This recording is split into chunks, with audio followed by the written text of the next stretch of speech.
শুভ সন্ধ্যা।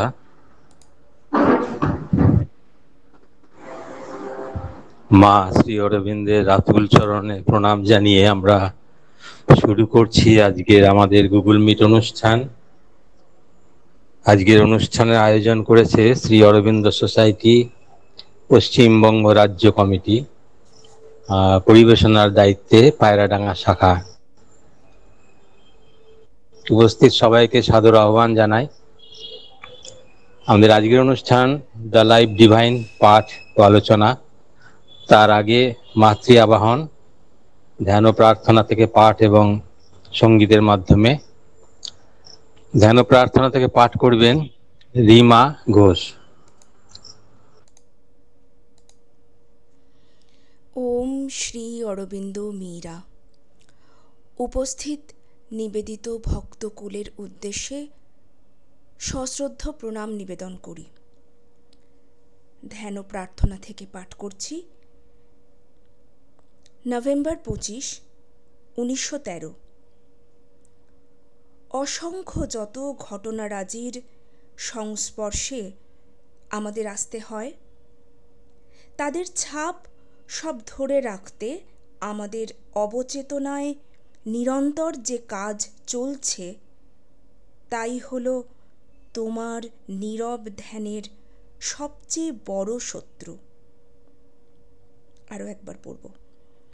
অসংখ্য যত ঘটনারাজির সংস্পর্শে আমাদের আসতে হয়, তাদের ছাপ সব ধরে রাখতে আমাদের অবচেতনায় নিরন্তর যে কাজ চলছে, তাই হলো তোমার নীরব ধ্যানের সবচেয়ে বড় শত্রু।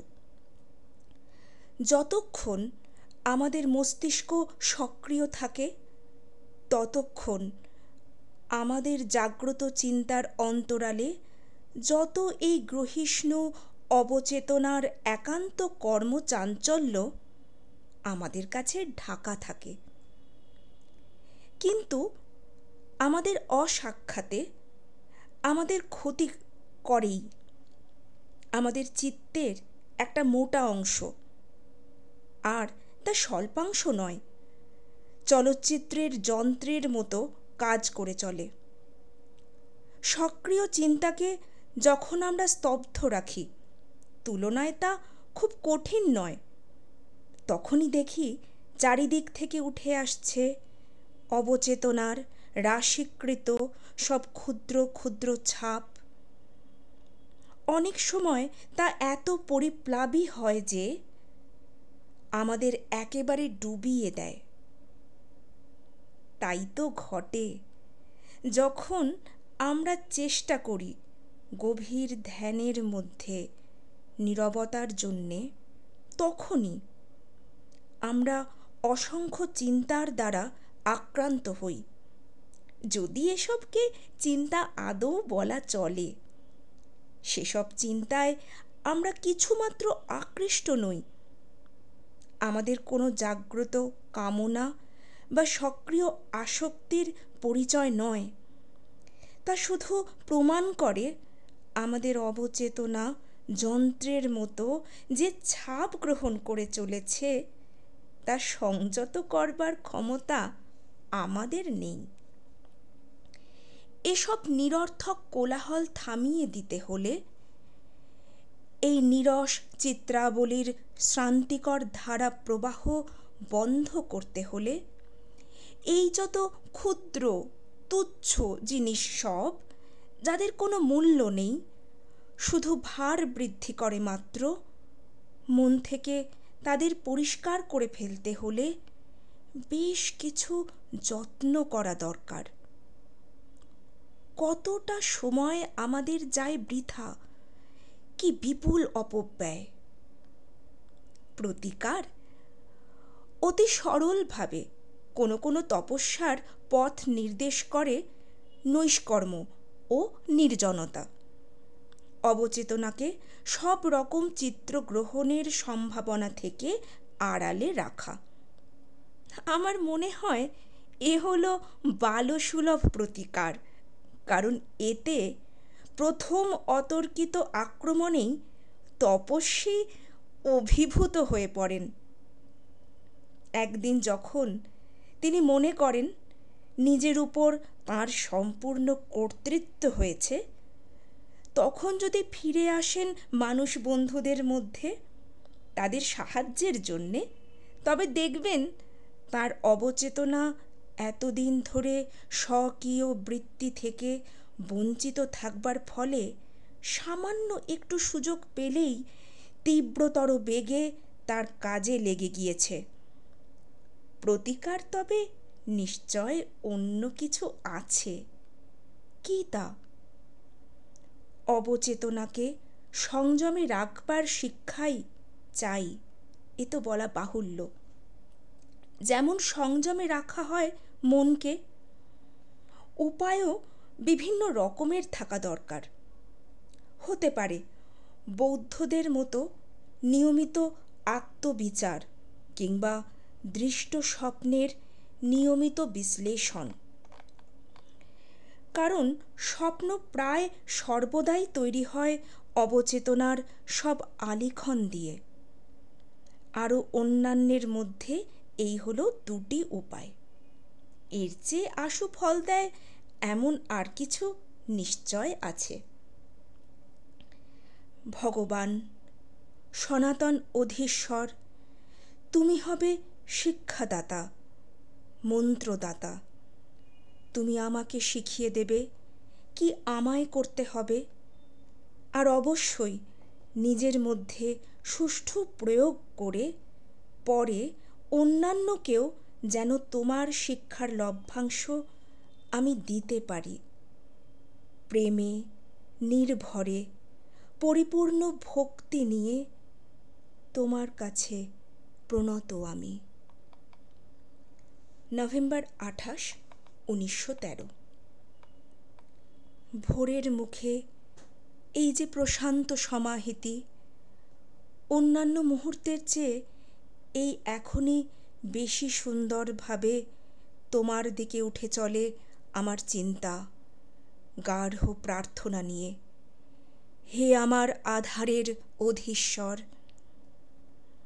এই যে দিনটি শুরু হতে চলল, পৃথিবীর কাছে, মানুষের কাছে সে যেন নিয়ে আসে আরও একটু নির্মলতার আলো, আরও একটু সত্যকার শান্তি। তোমার প্রকাশ হয় যেন আরও পূর্ণতর, তোমার মধুর বিধান হয় যেন আরও বেশি স্বীকৃত। একটা ঊর্ধ্বতর, মহত্তর, সত্যতর কিছু যেন মানব জাতির কাছে উদ্ঘাটিত হয়। একটা বৃহত্তর, গভীরতর প্রেম যেন ছড়িয়ে পড়ে, আর তাতে ক্ষতের চিহ্ন সব যেন শুকিয়ে মিলিয়ে যায়। এই যে সূর্যের প্রথম কিরণ ফুটে উঠেছে, তা যেন আনন্দের সম্মিলনের ঘোষণা করে। জীবনের মর্মমূলে লুকিয়ে যে প্রজ্জ্বল মহিমা হয় যেন তারই প্রতীক।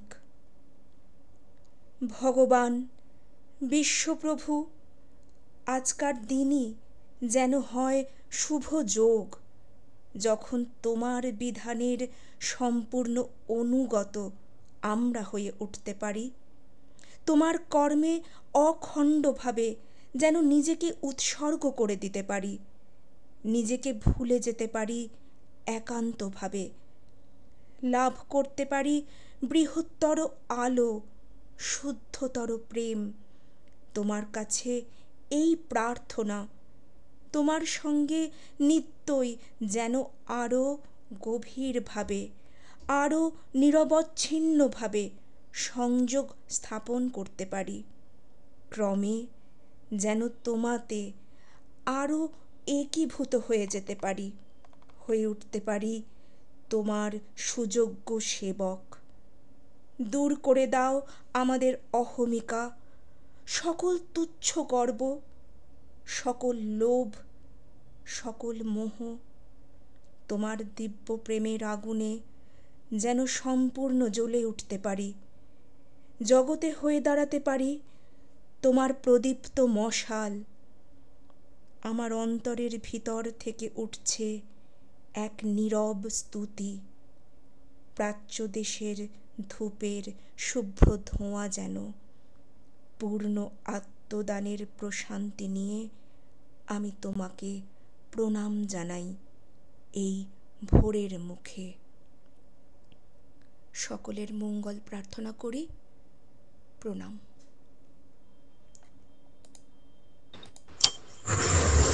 খুবই সুন্দর পাঠের পর আমরা এবার সঙ্গীতে মাতৃ আবাহন করব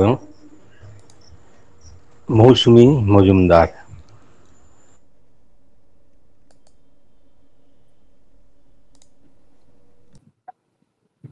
ওম নমো ভগবতে মা শ্রী অরবিন্দায়। সবাইকে আমার শ্রদ্ধা প্রণাম জানাই, শুভ সন্ধ্যা। আমি একটি ভক্তিগীতি, আনন্দমার্গীর প্রতিষ্ঠাতা শ্রী প্রভাত রঞ্জন সরকারের লেখা ও সুরে এই গানটি গাইছি। দূরে ভেবেছি তোমায়, কাছে তাকিয়ে দেখিনি, সুরে ভরেছ আমায়, ভালোবাসো জানিনি।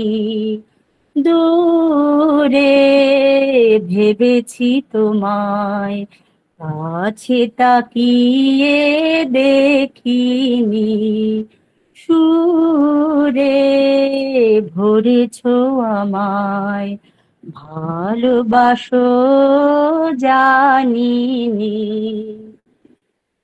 কাছে তাকিয়ে দেখিনি, তুমি ছিলে আমি ছিলুম, তুমি মধু আমি কুসুম, তুমি ছিলে আমি ছিলুম, তুমি মধু আমি কুসুম, জড়তায় ভেবেছিলুম আমার আমিকে বুঝিনি, জড়তায় ভেবেছিলুম আমার আমিকে বুঝিনি।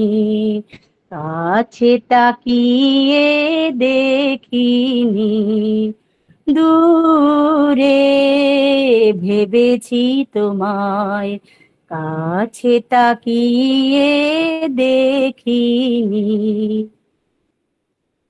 তুমি জানালে নিজে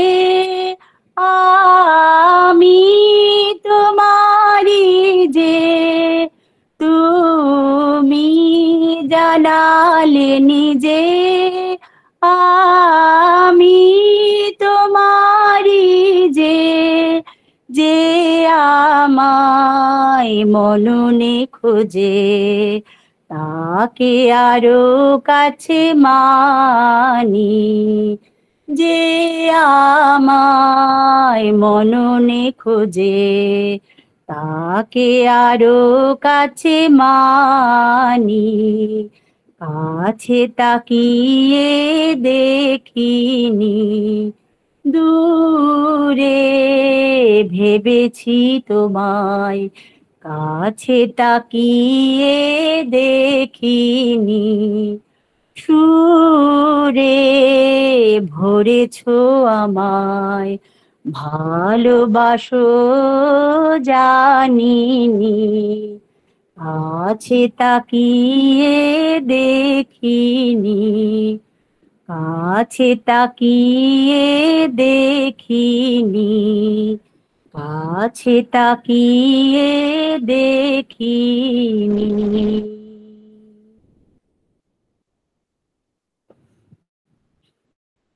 নমস্কার।